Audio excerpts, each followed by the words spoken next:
Olá, bom dia. Você acompanha agora as principais notícias do Brasil e do mundo desta quarta-feira. O Instituto Adolfo Lutz confirmou 2 casos positivos da nova variante Ômicron do coronavírus aqui no Brasil.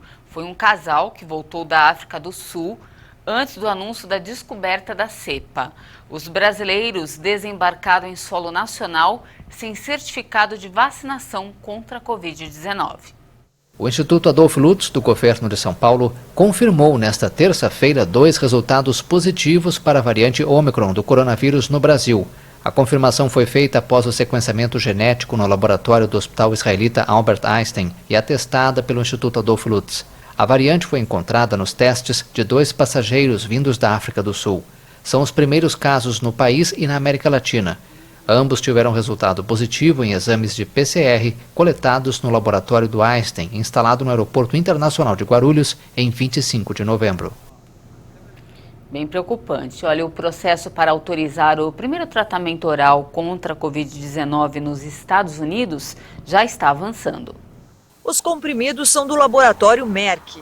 O Molnupiravir, já licenciado no Reino Unido, promete reduzir em 30% a taxa de hospitalizações e mortes em pacientes de alto risco quando tomado logo após contrair o vírus.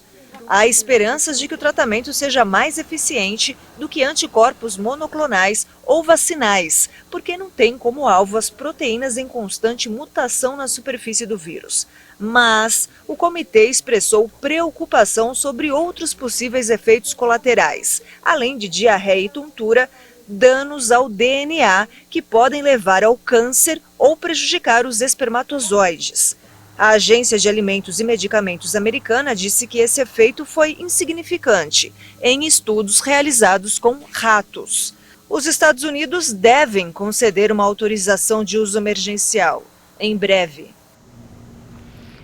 O presidente Jair Bolsonaro participou do evento que anunciou o cadastramento automático de famílias na tarifa social de energia elétrica a partir de janeiro de 2022. De acordo com as estimativas do governo, o número de famílias beneficiárias chegará a 23 milhões e 800 mil em todo o país. Atualmente, o benefício, que dá desconto de 10% a 65% na conta de luz de acordo com o consumo, favorece 12 milhões e 300 mil famílias em todo o país.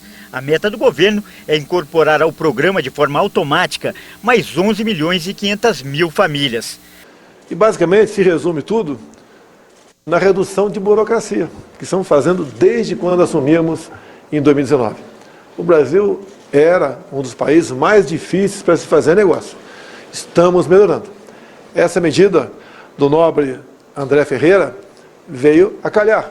Estamos vivendo um período, peço a Deus que seja pós-pandemia, onde as consequências das medidas adotadas no passado para combater o vírus levaram a essa situação de aumento de inflação, em alguns locais do mundo até mesmo ao desabastecimento.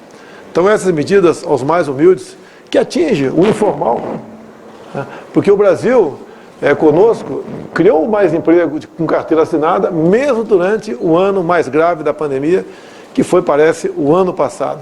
Segundo a Agência Nacional de Energia Elétrica, o desconto dado por meio da tarifa social é custeado pelo Fundo do Setor Elétrico, chamado de Conta de Desenvolvimento Energético, e as distribuidoras são ressarcidas na exata medida do benefício concedido. Pelos cálculos do governo, o impacto da medida será de 7 bilhões de reais ao ano.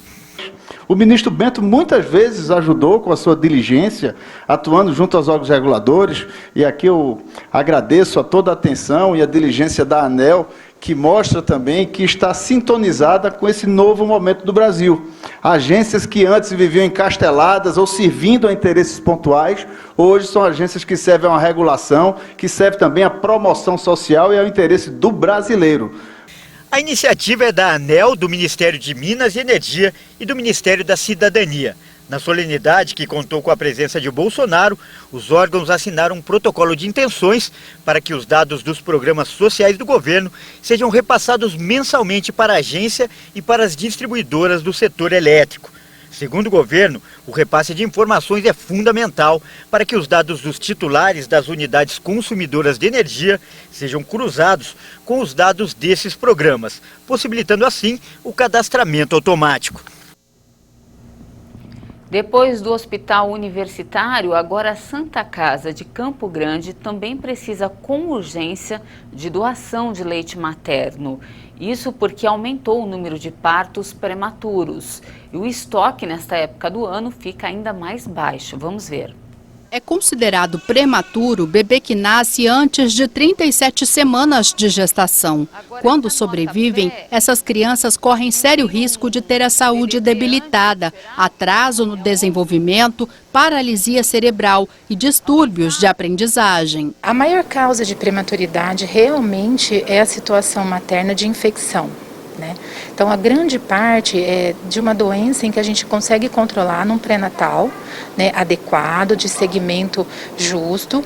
Claro que tem uma minoria que é dependente de uma situação materna, mas que mesmo assim a gente pode prolongar o máximo possível do nascimento dessas crianças. O Ministério da Saúde recomenda que sejam feitas no mínimo 6 consultas antes do parto, uma ainda no primeiro trimestre de gravidez. A gente vem ainda com reflexo do que a pandemia nos trouxe, Ela nos trouxe o afastamento realmente dos agendamentos das mães nas redes de saúde, essa dificuldade, As mães que acabaram se envolvendo em outras situações de demanda, às vezes uma demanda social, que elas precisam atender.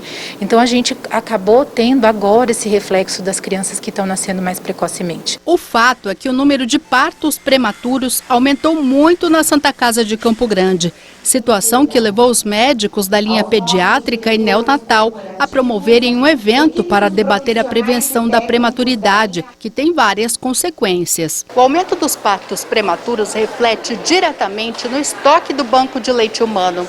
É que na maioria dos casos, as mães não conseguem produzir leite suficiente para os seus bebês e os prematuros dependem desse alimento para sobreviver. O estoque é suficiente para atender os bebês que estão internados, mas o banco de leite trabalha sempre no limite e há uma preocupação com o mês de dezembro, quando normalmente caem as doações. Dezembro é o período de Natal, com datas comemorativas, as pessoas acabam mesmo se envolvendo nessas questões e a gente percebe uma baixa demanda mesmo das doações. O leite humano, ele salva vidas, ele faz parte do tratamento do bebê, Tanto que, eu não sei se as pessoas têm conhecimento sobre a colostroterapia, é aquele bebê que recebe o primeiro leitinho da mãe nas primeiras horas de vida, de tão importante que é esse leite para esse neném. Então, ele é parte do tratamento, ele realmente salva vidas. E essa edição fica por aqui. Muito obrigada pela sua companhia. Eu volto às 11 da manhã falando sobre as sequelas pós-Covid. É daqui a pouquinho, você não pode perder e eu espero você. Até mais.